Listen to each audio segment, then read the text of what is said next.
live in fear of our lives.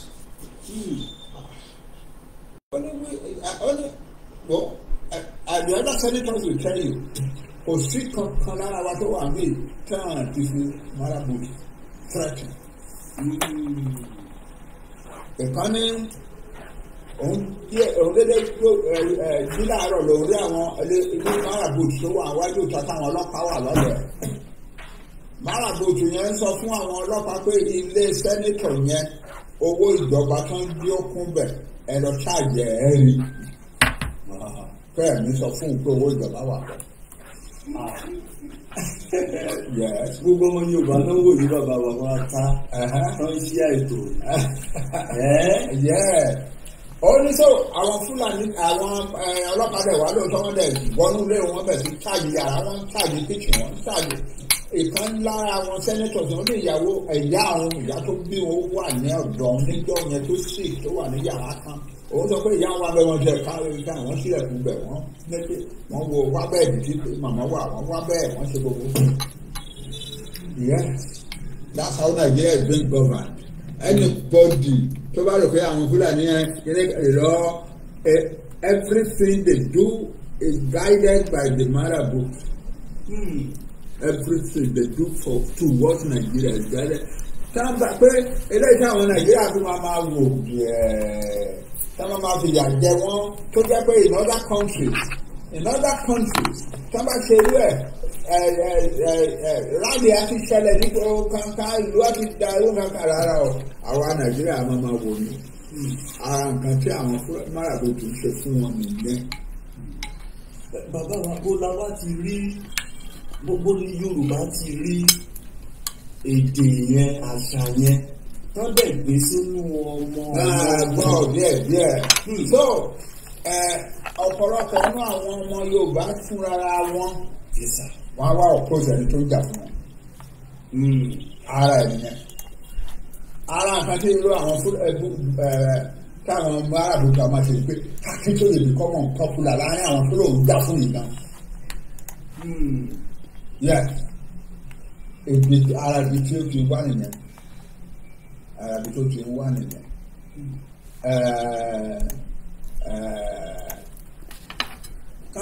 Kí ọ̀pọ̀lọpọ̀ Yorùbá máa dìde ká máa dìnnà àti ìbẹ̀rẹ̀ ló ń pa. Tó dẹ̀ máa ṣẹlẹ̀. So when I see people like that, tá máa ń pariwo pé àwọn jẹ́ kí ní kan wọ́n fẹ́ ẹgbẹ̀rún sáfílẹ̀ màkùnmọ́ ń wò wọ́n these are products of the marabut. Product of the marabut. Ṣé ìgbọ́ gbogbo ọmọ Yorùbá they are the product of marabut. Kì í ṣe pé wọ́n hate Yorùbá nation but they are under an influence àwọn bá wò wọ́n. Wọ́n ti bewitch wọn. Wọ́n ti bewitch wọn. Ọ̀gbẹ́ni kan lára àwọn mẹ́rin kájọ lọ mẹ́rin yẹn kájọ lọ sí Senate ìjọ yẹn was a commander in the Air Force kó tó retire tó wá fight fáwọn èèyàn yẹn àjọ wà nínú mọ́tò bọ́ọ̀sì nígbà tá à ń padà kúrò bẹ̀rù náà. Ó ní kí Nàìjíríà understand the marabut. Ó ní lòun lead the Air Force contingent to wait on the President of Nigeria nígbà Abacha. Òun lòun wà as the commander of the Air Force contingent that waited on President Abacha. Ó ní iṣẹ́ wọn tó ń ṣe kò púpọ̀ ju wípé káwọn gbé aeroplane lọ sí Senegal wọ́n á ti kó àwọn marabut yẹn lóde wọn káwọn kó wọn wá ìgbà tó bá tún ṣe dáńkán tó kó wọn lọ. Ó ní lájẹ́ ìjọ tí Abacha kú àwọn marabut yẹn ló wá sọ fún àwọn táwọn jẹ́ Air Force command ló wá kanlẹ̀ kan sọ pé the president is dead.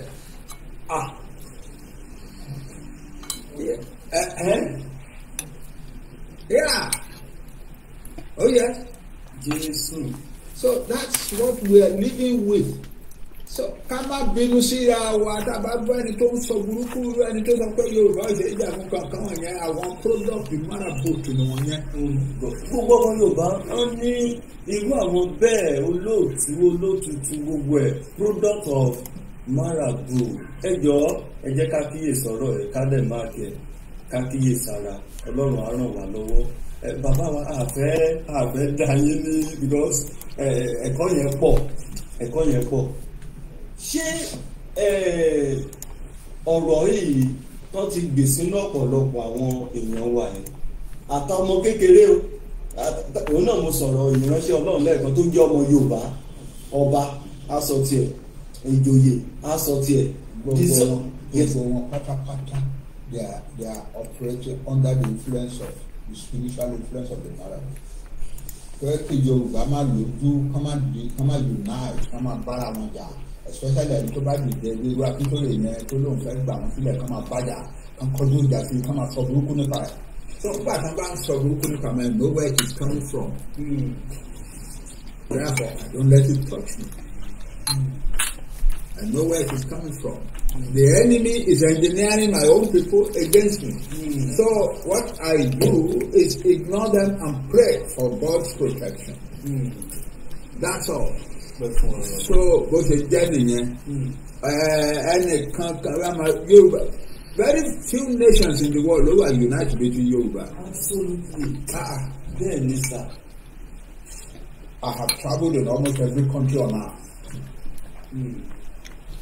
Àwọn countries kéékèèké tó ṣe wá yapa kúrò ní ara Russia ara Soviet Union san wá dé kíní táwọn gbogbo àwọn Uzbekistan Kyrgyzstan kankan gbogbo wọn mo ti dé rí gbogbo wọn mo ti dé those are the most remote countries in the world. Kájọ́ máa sọ̀rọ̀ gbogbo àwọn country yòókù tó wà ní Europe tó wà ní North Africa ní South Africa ní Central America ní West Indies gbogbo ẹ̀mọ́. There is no nation, one single nation tó wà as united as the Yorùbá nation. Gbogbo ọmọ Yorùbá pàápàá jùlọ èyí tí ẹ̀yin ṣe mídíà màmá wa Lady K Òwe Masbi bàbá wa Ọmọlúkà bàbá wa Koikimedia ẹjọ́ ẹ bá wa táìpù ẹ pé gbogbo ọmọ Yorùbá ẹ bá wa because Ọlọ́run fẹ́ tú iyì ọ̀rọ̀ yẹn statement yẹn ìdè ni wọ́n ti fi di ọ̀pọ̀lọpọ̀ ọmọ Yorùbá kò jẹ́ kó ní sense of belong pé ilẹ̀ Yorùbá is worth fighting for, dying for.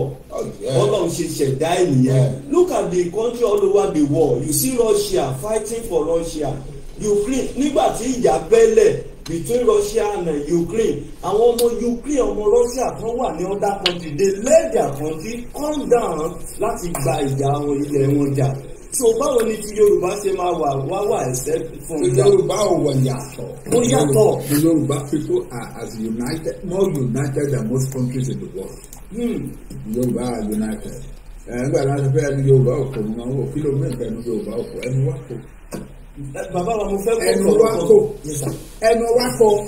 When the rest of tropical Africa was living in the bush or in something like that, we are the Yoruba people who gathered together. We Yoruba people, we created towns and cities and palaces and big marketplaces. Àwọn aláṣẹ ẹlẹ́nu wọ̀ ọ̀pọ̀ tẹnu wa bá fẹ́ kó kí ló máa kí làwọn fẹ́ ṣe àfẹ́ dọ̀rọ̀ òrìṣà ni. We are human beings who have our faults, but we are a very powerful nation. Heavily united people, and we have achieved great things in history. So, we create the first Europeans to enter into the interior of Yoruba land, Clapating and his group in 1825 December. It be India to see the rest of Africa. Big towns at every short distance from one another. On the bank, look and buy.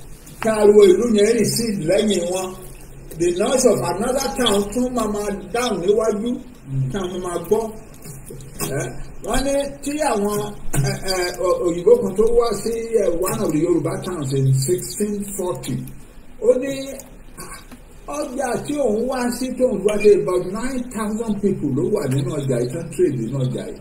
Only this marketplace is 4 times as big as the new market in Amsterdam. My God. Unite. We are a powerfully united people. Extremely united. Yes. Oh my God. And we will win what we want. What we want is to be a separate country in the world. We will be. Amen. We cannot continue to be in a country with people who are saying that we must perish. Thank you, sir. And the government is helping them to do it. For 8 years now, we have been under the government of the Fulani that is helping the Fulani people, to scatter all over Nigeria and destroy, kill, maim all over. They have been announced that anybody can come from the rest of Africa and come to Nigeria without a passport, without a visa. And when they are mentioning that Nigeria, Yoruba land the target because ilẹ̀ ọlọ́ra nìyẹn. wọ́n kàn fi Nàìjíríà orúkọ Nàìjíríà bó fi Yorùbá land náà mi. Yes, so that is it. If people are like that in the country we live in, and the government is not saying that what they are doing is criminal and therefore acting against them, then the government is supporting them. And therefore we have legitimacy on our part to lead. That is all. That is all. Nobody in the world can argue against that.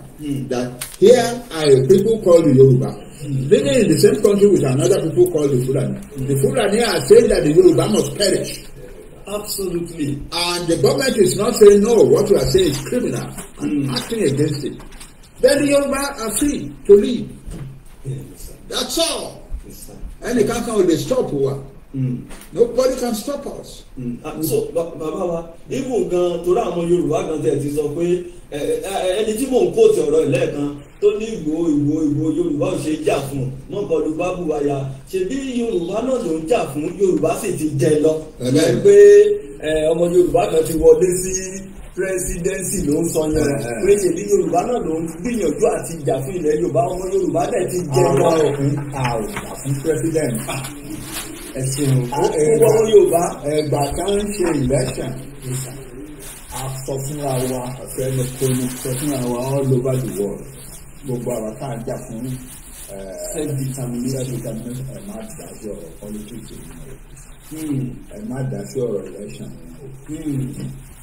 ẹ má dá sí ọ̀rọ̀ inú mi dẹ̀ dùn pé àwọn èèyàn wa wọ́n unite wọ́n dá sí ọ̀rọ̀ politics wonderful. There was only one occasion tí èmi bí bàbá ní tí mo dá sí ọ̀rọ̀ politics. Ìgbà tó dàbí wípé àwọn ará Èkó ń ṣe yẹ̀bẹ̀yẹ̀bẹ̀. Ìgbò máa nà wádìí gọ́fìnà ní Èkó. Wọ́n á sì bẹ̀. Wọ́n ní ká àtijọ́ àwa tá à ń jà fún òmìnira Yorùbá. Àti ní ká má dá sọ̀rọ̀ politics wọn. Ṣùgbọ́n tó ká dákẹ́ sí eléyìí. Ọ̀dọ̀ ọba kún ọba náà mú iṣẹ́ kó má dàbí òwe bàbá wa. Ṣé àwọn àwa dákẹ́ sí eléyìí báyìí?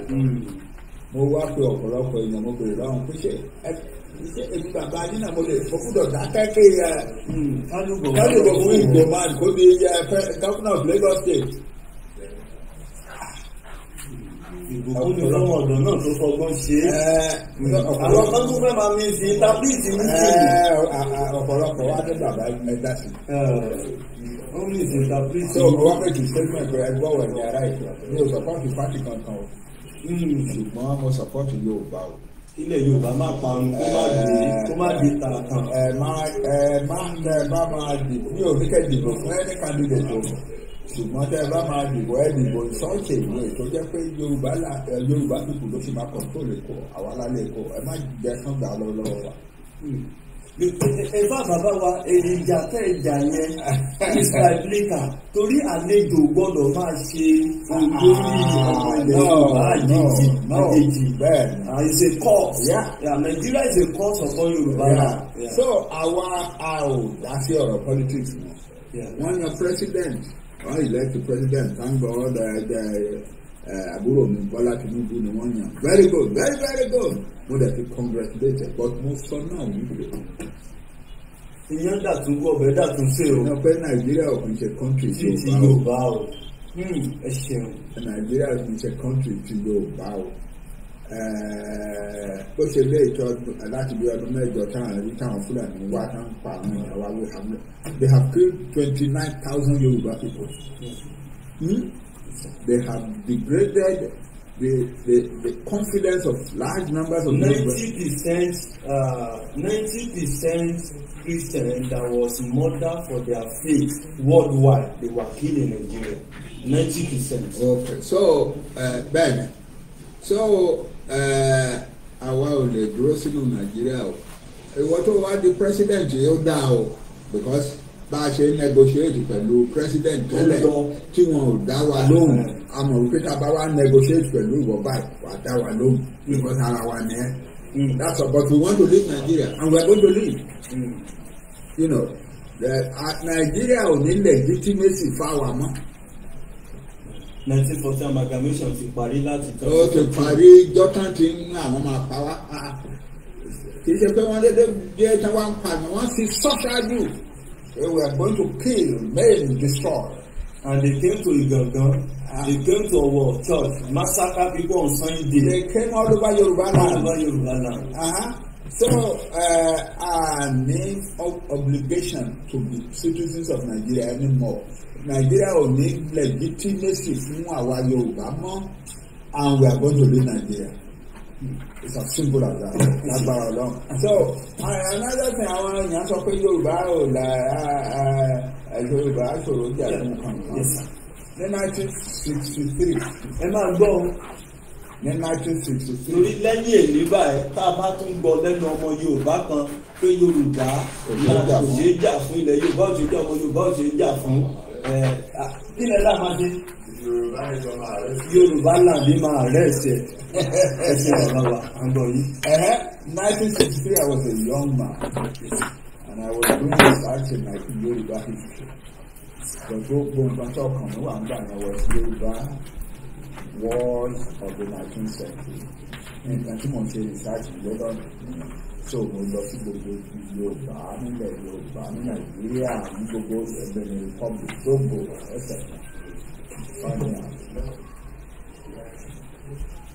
So mo wá lọ sí ìlú àwọn kò ní Ìkírun. Ìkírun wà. Gbádùn yẹn pọ́sẹ̀. Nàìjíríà ní gbogbo Benin Republic Togo. Mo gbádùn bàbá wa Alànà tí wọ́n ń dá wa lẹ́kọ̀ọ́ tí ọ̀pọ̀lọpọ̀ wa ò gbọ́ tẹ́lẹ̀ rí àbí tí a mọ̀ tẹ́lẹ̀ rí. As we say all the time, the historian knows better than myself and you. But apparently it seems that many Yoruba people will never get the message. Baba ń sọ̀rọ̀ from experience, and that experience is something that a lot of us have shied away from. Mo kí wa, mo kí ọmọdé, mo kí àgbàlagbà pé kí ọba Elédùmarè kó jẹ́ ká rí àṣeyọrí ṣe nínú èyí tí a gbé dání. Whether we like it or not, máràbùtù àwọn Fúlàní ṣiṣẹ́ lórí ọ̀pọ̀lọpọ̀ àwọn ọmọ Yorùbá kò ń ṣerú àwa torí àwa ti kọjá ẹni tí máràbùtù máa ṣiṣẹ́ lé lórí. But ẹ̀yin tí máràbùtù ṣiṣẹ́ lé lórí, ẹ̀yin tí ẹ̀ ń disagree pẹ̀lú movement yìí pé the sovereignty of the Yoruba people that is unique, you don't want it. We can't force you to want it or not. But one thing is that we will continue to educate more of you. Ẹ jẹ́ ká gbọ́ díẹ̀ sí tí bàbá ń sọ nígbà jáde. Nílẹ̀ Yorùbá ní Nàìjíríà ní gbogbo Benin Republic Togo etc. So mo wá lọ sí ìlú gúúsù wọ́n pè ní Ìkírun. Ìkírun wà kan náà. ẹ bá máa gbọ́ bàbá lọ́mọ ń bọ̀. Mo wá lọ interview àwọn chiefs in the palace. Àwọn chiefs ló wá sọ fún mi pé ọmọ yìí o èyí ó gbórúkọ bàbá tó ń jẹ́ ọlọ́ba àgùn ìlú tó ń jẹ́ ọba àgùn ìjọ gbórúkọ wọn ni kò jìnnà sí Ìkírun bíi lọ síbẹ̀ wà rí bàbá náà he is the ruler of that town. It's a small town kò tóbi bí ti Ìkírun but the old man there is very knowledgeable about nǹkan tó ń béèrè náà. So nǹkan àgbà ni mo béèrè sá bó ṣe ṣẹ̀ wá. So wọ́n ní kò teacher lọ sí teacher náà tó gbogbo àwọn àti lọ sí school bẹ́ẹ̀ sá lọ sí bẹ̀ àgbàdo bàbá ni a tó nǹkan tó ń béèrè tó ń dàbí pé àwa ò mọ̀ dáadáa a sọ fún yìí tó mo wá lọ sí ìlú náà tó ń tẹ̀lé ọba 4 days mo fi ń tàbí bàbá mi. One of the things tó sọ ó ní àti ìbẹ̀rẹ̀ lọ́lọ́run to make a covenant with the Yoruba people. Ó ní àti ìbẹ̀rẹ̀ lọ́lọ́run fi bá ìran Yorùbá dá májẹ̀mú. Yes. Ó ní àwọn bàbá wọn àwọn olórí wọn kúnlẹ̀ síwájú Olódùmarè báyìí. Olódùmarè wá ń sọ fún wọn wípé ẹ̀yà akínyìn ò ní parẹ́ láéláé. Àṣẹ Èdùmàrè. Pé òun dẹ̀ ti ṣètò. Olódùmarè sọ fún wọn pé òun ti ṣètò. Pé tó bá di wípé ẹ̀ ń lọlẹ̀ ẹ gbàgbéra ẹ̀ ń sùn. Tó bá di wípé ẹ̀ ń lọlẹ̀ èèyàn kan wá sáàárín yín láti wá enlighten yín láti gbé yín padà sókè yìí kẹ́tọ́ òkè lẹ belong sí òkè ní Yorùbá belong sí among humanity tó bá di wípé ẹ ń lọlẹ̀ èèyàn kan dìde á wá gbé yín padà síbi kẹ́ belong sí. Bàbá wa á lọlẹ̀ ó kọjá bẹ́ẹ̀ Ọlọ́run gbé ẹ̀yìn àti bàbá ṣe fún mi. So ó ní Ọlọ́run Olódùmarè sọ fún wọn wípé àwọn tí òun line up yẹn ká wá máa wálé kọ̀ọ̀kan nígbà tí a bá fẹ́ di pé ẹ lọlẹ̀ ẹ ṣe kíní kan yẹn wọ́n tò títí the end of the world ni o kò sí jọ́kí line yẹn máa break kò sí jẹ́ kí Yorùbá máa wà ní trouble tán ní lẹ́yìn ọmọ Yorùbá kan tó máa dìde kò sí àwọn tó ṣe tó ń rán nìyẹn. So your nation will never become a small nation. Your nation will never become a subdued nation. Nǹkan tí bàbá yẹn sọ fún mi jọ ni. Gbogbo ọmọ Yorùbá ṣe ń gbọ́ ìtàn 1963. Bẹ́ẹ̀ni March 1963. My God. Ọjọ́ mẹ́rin náà fi ṣe interview. Yes. Fún àwọn. Nǹkan mìíràn tó sọ fún mi ó kọ rẹpẹtẹ but eléyìí ó yẹ kí gbogbo Yorùbá gbọ́. Pé Ọlọ́run ti tò àwọn nǹkan sílẹ̀ tó jẹ́ pé nígbà tí yóò bá dàbí pé Yorùbá ń sùn lọ wọ́n ń sùn nù wọ́n ń gbàgbéra wọ́n ń lọlẹ̀ àṣọ èèyàn kan wá tó máa ẹyẹ sùn ẹyẹ sùn ẹdìdẹ kẹ padà ìlọrin síbi tẹ wà ibi tẹ Ọlọ́run fún yín fún yín só gbàgbé eléyẹ padà síbẹ̀.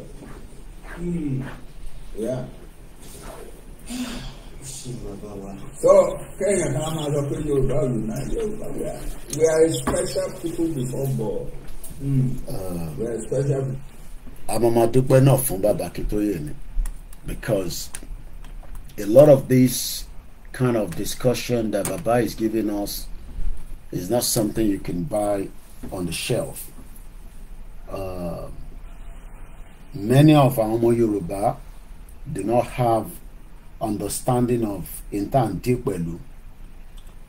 Púpọ̀ náà àwọn ọmọ Yorùbá wọ́n mọ̀ pé problem tí à ń face tí ó ń fún wa ní ìdí tí ilẹ̀ wa fi wà outside our domain torí pé the agenda tí Comrade Kunle Ọláwùnmí ẹ̀rọ ti máa yẹn tí wọ́n sọ fún wa pé there is a agenda láti Islamize Nigeria. That agenda is still there because many people will probably say it's not going to happen. But unfortunately, a lot of you, in the hope that Nigeria will be a great place, it's not going to be a great place. Nigeria will kill as many of you before you understand the reality. Ṣebí bàbá kan ló sunkún jáde pé NDLEA shoot àwọn ọmọ òun. I'm sure somebody like that at some point will probably not even listen to somebody like us because our problem, but the country will deal with you all individually, economic wise. Nigeria might deal with gbogbo. So those of you that are thinking that Nigeria will deal with me, Nigeria will not be able to deal with me because I am not in Nigeria. And the tendency that Nigeria is going to deal with me, you will all just be dreaming. It's a dream that is not going to happen. But look at this, your money, right? These your contraction money. What's in the tissue paper money lower every day. Or what is no longer a money. What was stressed out. And very soon, owó yóò nílé ra ògì tí mo mu nísìn àti Moi Moi. Ìwọ tó ní kò sí tó kún ẹ̀. The security will deal with you. Welfare will deal with you. Education will deal with you. And the growth, when Nigeria might grow, is not going to happen. So many things. You'll be dealing with so many things. So many things will be dealing with you. And in the long run, every one of you will cry. Tinubu, yesterday, the headline, Tinubu says that there will be anarchy in Nigeria. Yeah.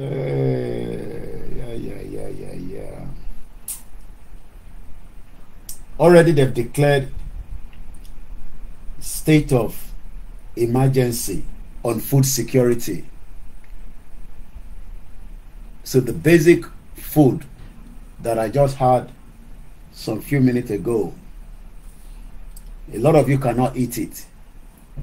The basic, which is pap and Moi Moi. Toyekbeti Abaji is meant to be like a very easy meal for breakfast. Just like that one around in okay, it's fake. Alright, no problem. Whether it's fake or not, it doesn't matter. But the state of that anarchy will come out when the food price continue to skyrocket. The state of that anarchy will rise up when a lot of you become dead because when you go to the hospital, you cannot get a proper treatment. Even Akeredoluton bedridden is not in the country because Kosentoli told you in Nigeria. Not that Nigeria doesn't have even the facility, but Akeredolu preferred to be in Germany than in Ondo State. I mean, Governor Intisajade is taking medical treatment in Germany for his illness. Do you know that there are so many millions of Nigerians that have similar illness like Akeredolu? So, this norm that Baba was saying in that audio or the video that I was just playing back is just to remind you again.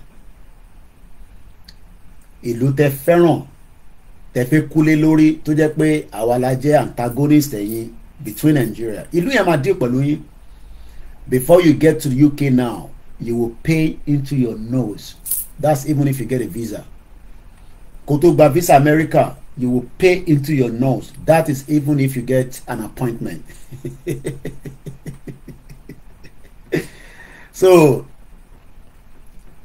before, and by the time you get to UK, even if you're able to get to UK, especially if they were angry and bitter about the campaign of the Yoruba nation, your mindset will change automatically, because you realize that wow, nti Koiki sọ is reality.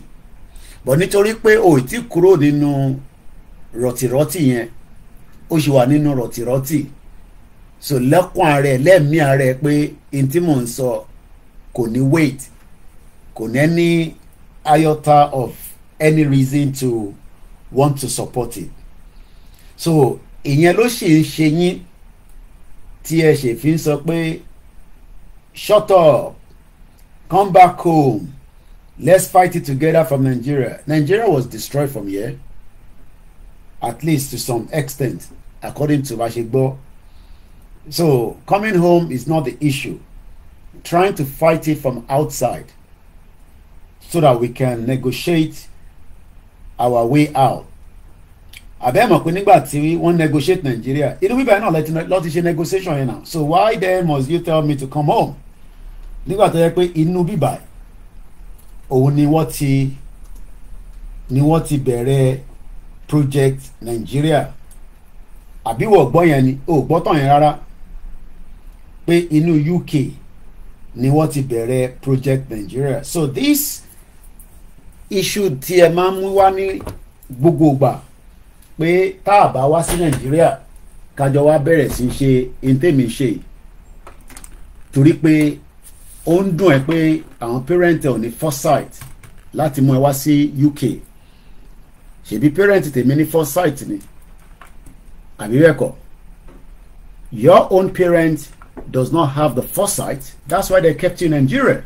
Because if your parent had the foresight, wàá mọ̀ pé Nigeria ò kì í ṣe country, so wàá ti work bó ṣe máa jáde kúrò ní Nigeria láti lọ survive. And that's the fact. And I can see that's the reason why a lot of you get very, very angry. You get very upset. Ó máa ń dàbí pé kẹ́ mú wa báyìí, kẹ́ fi wá ṣe in tó wù yín, but ìrọ̀lẹ́ pa kò lè wáyé. So by the time tó bá máa tẹ̀ máa fi wáyé, ìwọ náà àti l'opportunity láti kúrò nínú Nigeria. So tó bá máa fi kúrò nínú Nigeria, wàá kọ́ máa wọ́n dé pé so gbogbo tí Koikimedia máa ń sọ láti base yẹn pé ìyà ń jẹ wá, wàá wá realize pé tòótọ́ ni. So ó tún máa wá mi láti fẹ́ dúpẹ́ lọ́wọ́ mi pé mo kú iṣẹ́ takuntakun láti fẹ́ ṣí yín lọ́kàn kúrò nínú location 9 tí a mọ̀ sí Nigeria. Gbogbo ìlú ló ní tiẹ̀ lọ́wọ́, bó bí ṣe sọ UK ò nídìí anybody tó bá ní value fún wọn nínú bíbá. So as much as a lot of you wants to get to UK, which I love you to get to UK, mo fẹ́ kẹ́ dé UK, kájọ máa gbé ní UK tó bá possible gan sef, kájọ máa ṣe tí mò ń ṣe. But problem tẹ́ máa ní ni pé expectation yín nígbà tẹ́ ẹ̀ ti dé UK bígbà pé ọmọ bí wọ́n bọ́ ṣe ń sọ̀rọ̀ yìí tó ń dé fìlà sójà káàkiri, by the time tí wọ́n náà bá dénú system báyìí wà wá realize pé abájọ kò yẹ nísìn, abájọ tí Koiki Moke Martins, abájọ tí Koiki ṣe ń sọ báyìí tó ń sọ báyìí tó ń sọ báyìí tó ń sọ báyìí. But ó mọ torí pé ò tí ì sí níbí báyìí, ó máa difficult fún ẹ láti ní understanding a lot of tí mò ń sọ, torí lọ́kàn rẹ ìwọ fẹ́ parẹ́ fún àwọn tí wọ́n fẹ́ tí, I mean some of you don't even know that your politicians don't know you, they don't even know that you exist. Politicians yìí ò mọ̀ pé ẹ̀ exist, àwa tá mọ̀ pé ẹ̀ exist gan is because some of you are already depressed. Mo bàbá rò pọ̀rí lánàá, how can somebody know repo sínú mọ́tò ẹ̀ ó wá ń pray pé kí epo yẹn má kúrò lórí géèjì ibi tí ó rà sí, ó ń bẹ Jésù pé kí Jésù má jẹ́ kí epo yẹn kó lọ sókè. sórí owó yìí owó tó ń wò yìí reserve Nàìjíríà gbogbo reserve yín kò wọ $40 million. That's the reserve according to Intimoka láàárọ̀ yìí of 40 billion. I think it's 40 billion, not 40 million. Probably 40 billion. Let me just check again. Nigerian reserve. Reserve in foreign reserve. And you know why? It's because there is no investment in Nigeria. Oh, baka kokade masters. Tó bá tin ka masters, wá máa wá bó ṣe fẹ́ jápa láti sá kúrò ní Nigeria láti lè lọ rí lò. But in tó bá mú ẹ dúró sínú here is about 40 billion roughly here. So according as at May, according to Sahara Reporter, Nigerian reserve dropped by $1.82 billion. Kò lọ sókè, ó ń wá sísàlẹ̀ because kò sí production. Produce anything now. Kill and produce nothing. You're literally producing nothing. Àfi àwọn criminal, àwọn tó ń gèyàn lórí, òun lè produce. Everybody is trying to survive. Ẹ wá fẹ́ máa kanra mọ́ àwọn tó wà labroad. Ṣé àwa la bà ayé yín jẹ́? Àwa kọ́ la bà ayé yín jẹ́ náà. Àwọn politicians yín tó bà ayé yín jẹ́. Ẹ mọ̀ pé gbogbo bí gbogbo ṣe ń sọ pé kò sówó Nàìjíríà. Àwọn house, they are asking for what they called increase in their salary. Yeah, billion a year, not million. Yeah, Mutiri. Let's read that a little bit quickly. It's 12 minutes past 10 and in the Monday 17th. According to Sahara Reporter, this article was May 2nd, 2023. The external reserve is expected to continue to go boom like Titanic downward. Definitely you will need the dollar láti fi operate in Nigeria. Oh, need the dollar. So, but gbogbo nǹkan export àbí tán import wá sínú Nigeria rather. Àwọn tó máa lọ rà wá wọ́n gbọ́dọ̀ share owó yìí sí eléyìí àbí kó share sí pounds tó bá yẹ pé bíbá lọ ti fi wá trade. But UK is not also producing anything, but they have the advantage. Púpọ̀ nù yín China lẹ ti fi lọ rajà àbí Indian or bóyá o kàn ní kó sáré bẹ́ẹ̀ ra mọ́tò kan second hand àlòkù l'Amẹ́ríkà wọ́n accident car. Ṣé wọ́n pé gbogbo àwọn mọ́tò yẹn accident car ni wọ́n? Gbogbo àwọn mọ́tò tí wọ́n ti write off l'Amẹ́ríkà wá gbé wá sí Nàìjíríà tó o lè ra tuntun. Àwọn tó dẹ̀ ra tuntun nù yín ẹ béèrè pé iṣẹ́ wo gangan ló ń ṣe tó fi lè ra brand new car. So ti get message answer àbí kò tí yé yín o ma ẹ fi pé ọ̀rọ̀ TikTok, ọ̀rọ̀ Instagram, ọ̀rọ̀ Facebook, YouTube là ń sọ̀rọ̀ ẹ̀. Wà ń sọ̀rọ̀ nípa ayé yín, à ń sọ̀rọ̀ nípa future àwọn Nigerians.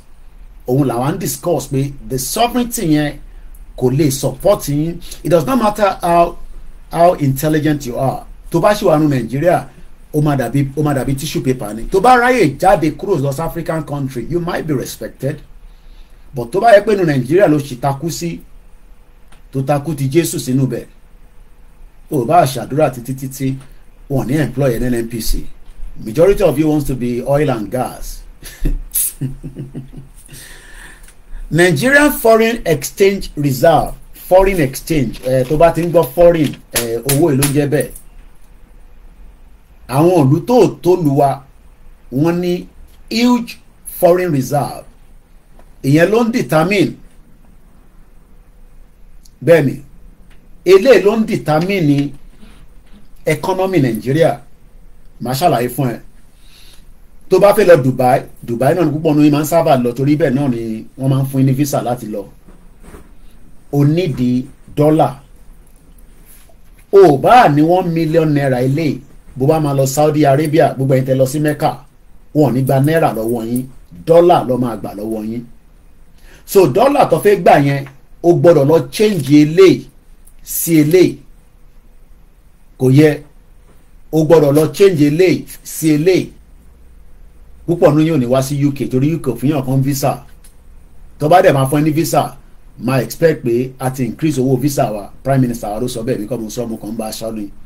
Now tó bá wá rò pé o máa lọ sínú báǹkì láàárọ̀ yìí o ní owó nínú àkáǹtì ẹ ní GT ṣé GT ní púpọ̀ yín lò àwọn ìgbàlódé bank àbí Access Bank kò sí pé o jí owó yẹn ìwọ ló ní 5 million naira ìwọ lọ sínú báǹkì wá sọ fún wọn pé nínú 5 million naira tó ní kí báǹkì jọ kọ́ṣẹ́ ní 2 million torí pé o fi sáré lọ Dubai o kàn fi lọ holiday o mọ tí báǹkì máa sọ fún ẹ báǹkì máa náwọn ní enough máa náwọn ní enough forex which is this torí o lè gbélé lọ sí Dubai náà kó máa lọ ná mò ń wo báǹkì yìí wo ló sọ pé ẹ lè máa ná $500 lórí káàdì ó dà ń pọ́ṣẹ̀ to change yẹn nísìnyí báǹkì máa wá sọ fún ẹ pé ó mọ tó máa ṣẹlẹ̀ wá ń bí lọ sọ́dọ̀ àbókí ní Yaba kó ṣe lówó yẹn wàá wá gbé owó tiẹ̀ wàá lọ sọ́dọ̀ àbókí tó bá jẹ́ pé mi fẹ́ travel lọ sí the same Dubai tí mo ní the same equivalent owó tí wọ́n náà ní ní náírà o mọ̀ pé wọ́n ní 5 million tàbá ní ká wo 5 million lénìí is about probably based on the exchange rate is about £5,000 and I hope I'm right with that so let me just double check so tí bá ní £5,000 times 1,065 lówó yeah so tí bá ní £5,000 èmi náà fi lọ Dubai ṣé mo pé number one mo tẹ̀ ní láti mú káàdì mi lọ change owó ní post office àbí money exchange bureau de change ó mọ̀ dí UK government sọ fún ará Dubai pé Koiki ń bọ̀ ní Dubai mo lè guarantee gbogbo owó tó bá ná láti dá padà fún gọ́ọ̀mẹ̀ntì Dubai mo ń ṣàlàyé fún ẹ ìdí tí ẹ ṣe ní problem in terms of ìwọ tó fẹ́ travel tí ò rí owó ṣẹ́ èmi kàn máa lo káàdì mi tí bá ti dé Dubai máa ma ṣáke kò ń ṣe kí o lè tẹ́yìn fi ṣá tẹ́ fi ń follow hush puppy ẹ̀yàn máa lè o lè ní púpọ̀ nù yẹn níwèé ẹ fi dàbí hush puppy o lè ní hush puppy ó ti wà lẹ́wọ̀n nísìn ẹ fi dàbí Woodbury o lè ní wọ́pọ̀ bẹ́ẹ̀ náà ní Nàìjíríà ó dìgbà tí ẹni tílẹ̀ bá ká mọ́ òun ni bàráwò torí gbogbo àwọn tẹ́yìn rí tó ń ṣe big boy káàkiri yẹn cocaine ẹlòmíín ta gbaná ẹlòmíín kó drug wọnú Nàìjíríà ẹ̀yin náà lẹ mu drug yẹn ẹ túbọ̀ máa mu drug ẹ mu drug níbi tí kò sí mental home I'm sure pé arò nísìnyí ó ti di bush gbogbo àwọn tó yẹ kó tọ́jú yín láàrò gbogbo wọn ti wà ní abroad wọ́n ti sá kúrò ní mental home so ìyẹn ní wèrè ṣe pọ̀ káàkiri gbogbo inú agbègbè jẹ́ ń padà síbi tí understanding yẹn máa yí ẹ sórí ìyàtọ̀ tèmi àti tiẹ̀ ni pé owó mẹ́tẹ̀ẹ̀ta yìí èmi UK guarantee Dubai pé mo ò bá ná gbogbo 5,000 number one Dubai fẹ́ kémi tẹ̀ ná gbogbo owó yẹn sọ́dọ̀ wọn náà anyway o mọ̀ dé nítorí pé wọ́n ní the pounds Dubai náà ní the pounds yẹn so gbogbo owó tèmi bá ná sínú Dubai kò bá jẹ́ £3,000 gbogbo owó tí bá ná kò bá jẹ́ £3,000 ó guarantee èèyàn kan ní kí n ṣàlàyé meaning foreign reserve so let's go according to the Oxford Dictionary ẹ ká lọ wo meaning foreign reserve kí ló mean tá bá sọ pé foreign reserve ẹ jẹ́ ká lọ wo meaning ẹ̀ according to the English Dictionary mo kí gbogbo wa a máa tó join Star Radio I need to start whining. Foreign exchange reserves, also called forex reserves, are in a strict sense only a foreign currency deposit held by the national or the monetary authority. Ele o ṣe foreign reserve, okay? Tissue paper lele. O bá ní 20 million nínú account. O bá ní 1 billion. Ìyẹn ni wọ́n ṣe máa ń ṣe owó fún yín ní dollar. Mo rí woman kan tí mo post lórí Twitter. Dollar ló fi fún àwọn kan ní pé kó lọ jẹ lunch. I'm sure some of you have seen it. Sahara ló gbé fídíò yẹn jáde. Mo ka dollar yẹn ó dà pé mẹ́rin ní àbí márùn. That's about $500. Ó ní kẹ́ni yẹn lọ fi jẹ lunch. Lára àwọn owó. That's why wọ́n máa ń fẹ́ change náírà yẹn sí dọ́là torí wọ́n fẹ́ ní dọ́là púpọ̀ wọ́n fẹ́ ní náírà wọ́n mọ̀ pé náírà yẹn máa ń wú but tó bá ní 5 million naira by the time tó bá ní 5,000 pounds kò ní ju báyìí lọ but wọ́n mi 5 million yẹn ìyẹn máa ga gan ìyẹn lọ́ ṣe máa ń fẹ́ squeeze ẹ̀ padà sí dọ́là àmì ìdítẹ́ ẹ̀yìn ò ṣe ní dọ́là yẹn ni pé a produce nǹkan kan tí à ń tà níta tó ń fún wa ní dọ́là padà so gbogbo ohun tí ẹ̀ ń jẹ tẹ́ ẹ̀ mu tẹ́ ẹ̀ ń lò ní gbogbo entity tẹ́ ẹ̀ ń pè Nàìjíríà yẹn wọ́n import ẹ̀ wọlé ni so ó ń fún ẹ̀yin tẹ́ wà nínú ilé ní stress ó ń strain yín torí pé expectation ẹ̀ ni pé as a nurse tó ṣe tán ó yẹ kó máa ṣiṣẹ́ ní hospital but hospital tó ti fẹ́ ṣiṣẹ́ yẹn gbogbo ohun tí hospital yẹn need tó fẹ́ fi run operation hospital yẹn ìta ló ti máa kó wá láti China mostly or India torí pé bẹ̀lẹ̀ ti ń ra àwọn fake drug tí wọ́n fi ń fún yín tẹ̀ ń jẹ tẹ̀ ń mu tẹ̀ fi ń ní problem so which country wọ́n tún wá ń béèrè àwọn èèyàn béèrè which country has the highest foreign reserve in the world China mo sọ fún yín pé China ṣe create the fastest bullet train in the world àlàáfíà ni ògbó wà kò sí wàhálà the fastest train in the world from Shanghai to Beijing is 2.5 hours train tó náà ṣe yẹn nísìn ó wà 2 times faster ju ti tẹ́lẹ̀ lọ and that is why everybody wants to buy products from China so China has the world's largest forex reserve worth over $3.4 trillion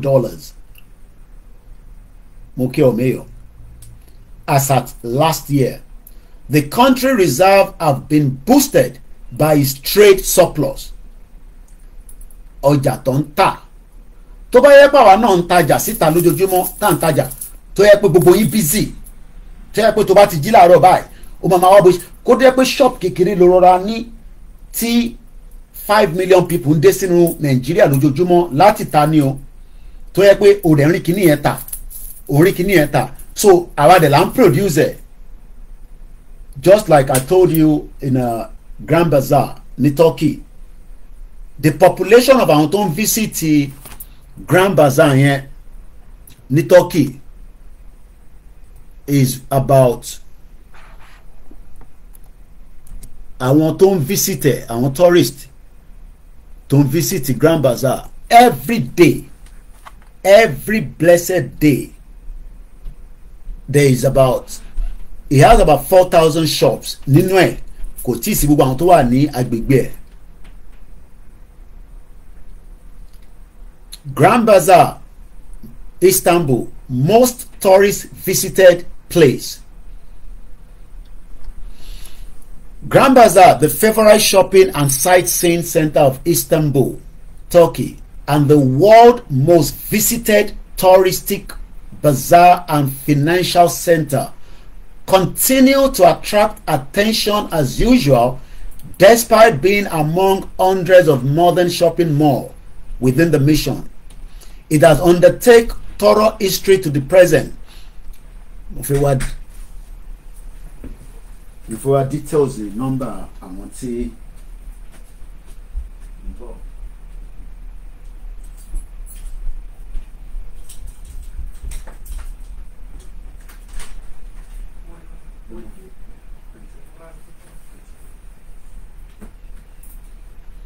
so Grand Bazaar has a lot of tourists to visit it, and the whole reason that they have that is because there's more people traveling from abroad to visit it. So let me leave that. I want to go back and explain more about the foreign reserve. So when we talk about foreign reserve, according to Wikipedia, foreign exchange reserve, which Nigeria has about less than $50 billion, is not a lot of money. Is it? For a country like Nigeria, Nigeria should be talking about, I don't even want to know. But my funny breakdown, I want look on conti what if we need breakdown on the foreign exchange reserves, also called the forex reserves, are in a strict sense only foreign currency, not your naira, deposit held by nationals or the monetary authorities However, in a popular usage and in the list below, it also includes the gold reserves, specially drawn right, and the IMF reserve position, because this total figure, which is usually more accurately termed as official reserves or international reserves or official international reserve, is more readily available and also arguable more meaningful. This foreign currency deposit are the financial asset of your central bank.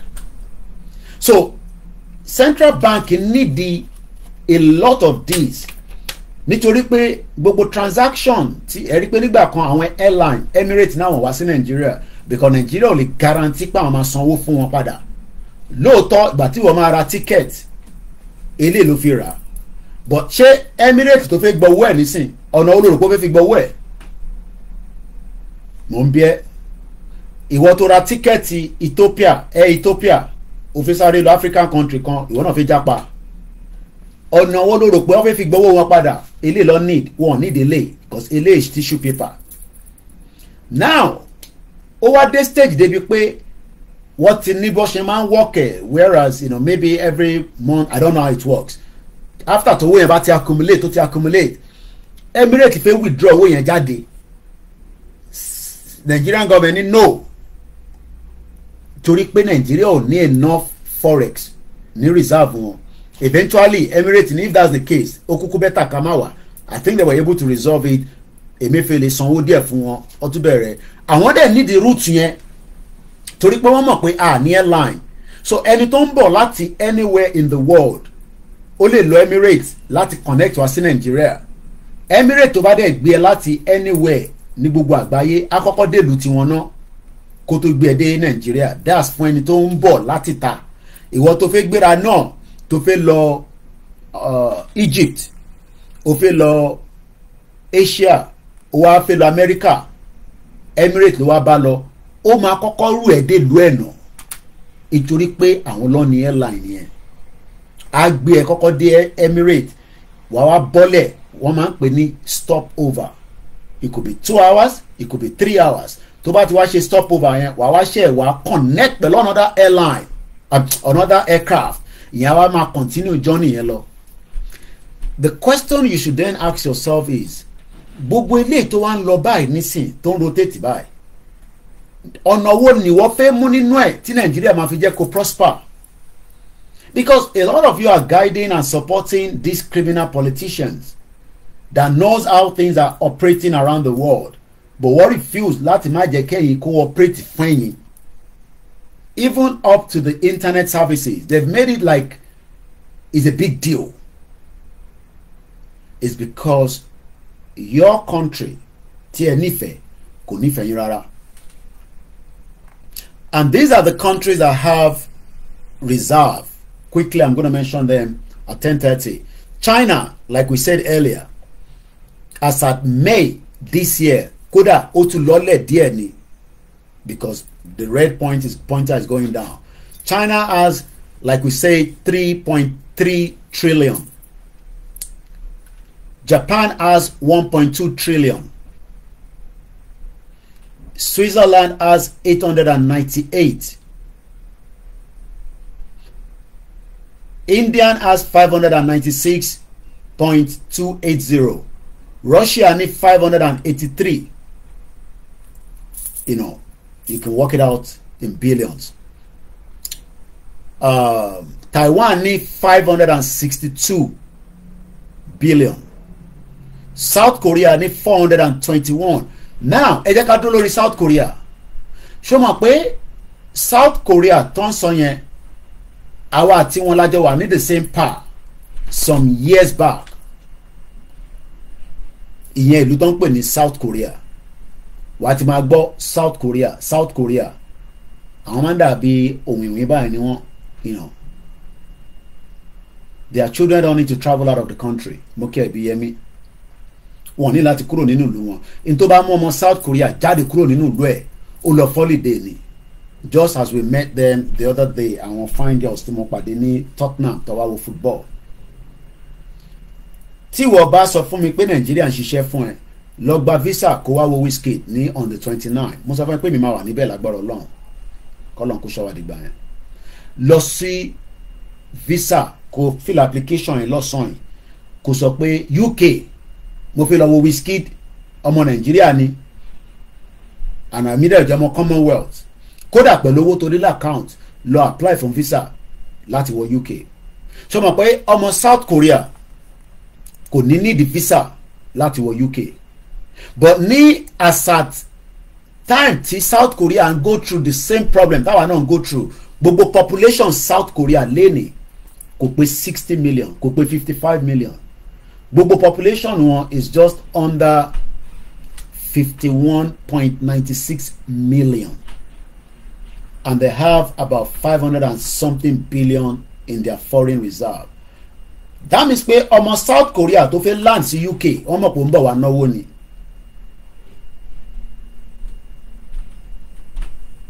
Nigeria tó ń pọ́nlé tó fẹ́ parẹ́ lé lórí. Number one, Nigeria recognize it. Secondly, Nigeria value it. Thirdly, Nigeria ò lè guarantee pé tó bá travel kúrò ní Nigeria tó bá há sí any airport around the world any embassy staff máa wá bẹ níbẹ̀. I want to tell some of you know that. Bọ́ǹkọ̀ tí mo sọ dáadáa. Tó bá há sí any airport bó ń travel wọ́n kàn sọ pé passport tó gbé dání pé àwọn believe pé fake ni even though pé kò ń ṣe fake torí pé wọ́n mọ̀ pé Abuja ló ti gbà àbí Èkó ló ti gbà àbí wherever ló ti gbà wàá wá máa wonder pé àbí kọ́ máa sọ fún ẹ pé visa tó wà lórí pálí yẹn pé fake ni nítorí pé there is stigma lórí Nigeria. So what you then expect is that your government should come and help you out, but to be honest, you don't have a government, and that is the reason why we are saying 63 years down the line, that country is in a total mess. A lot of countries depend on China to meet their medical equipment, and a lot of new technologies and materials are needed. I understand your feelings when you're hearing the word "let us dissolve." I know it is not the kind of language that you love to hear because you love Nigeria so much. But you cannot love Nigeria more than me. You cannot love Nigeria more than those that are now asking for the sovereignty of what we are demanding for. Is our right, inalienable right, whatever we are asking for. You might not feel comfortable with it, that even the Biafra say they want to go. If you know that they are disturbing us, then let them go. Okay, they are becoming nuisance. Àwọn ló ń gbé drug, àwọn ló ń da gbogbo Nigeria rú, àwọn ló ń ṣe faking, then let them go so that a lè mọ who is who. But nobody wants that. Thank you so much, those of you on the TikTok. Good morning on Instagram, on the MixLR. At exactly 1 hour, I will end this program. So in just 2 minutes now. So all I can say to those of you that are still in that position, I understand you listen to all these rhetorics, especially from, I don't want to mention their names, people that you look up to as influencers. Some of them are your pastors. Some of you love your pastor to the extent that you will attack, you will flare up, even though you don't even understand what it means that your pastor is telling you. Because all your pastor does is, he reads from a book and he uses that with either he has another spiritual intake by delivering a message. But in reality, that is not going to bring food onto your table. That is not going to change the narratives of even your pastor, because even Professor Wole Soyinka was stopped at some point in Paris. They didn't realize who he was. When they now realized who he was, they wanted to now make him feel comfortable. But it was already too late. He got the message. So the video is on there online. Go and search for it. So if somebody like Professor Wole Soyinka, a Nobel laureate, can be disrespected in Paris, the question is, who are you and me that they don't even know? But most of you love your oppressors. I wish you all the best, as your oppressor will deal with you as you are expecting a revival of a dead economy. That economy is dead. It is not going to go back up. It is just a fact. Join me on the Star Radio at 11 o'clock. Shalom. Have a very good morning. Olawumi Koikimedia. I know some of you that are angry. Like, let me just get hold of this guy and deal with him. You will get to UK and you will even be praying for me every day. I know they've blocked your head with the marabot of the Fulanese. Good luck to you, as Nigeria will deal with every one of us, including me, because I have family there. Have a very good morning. Bye for now.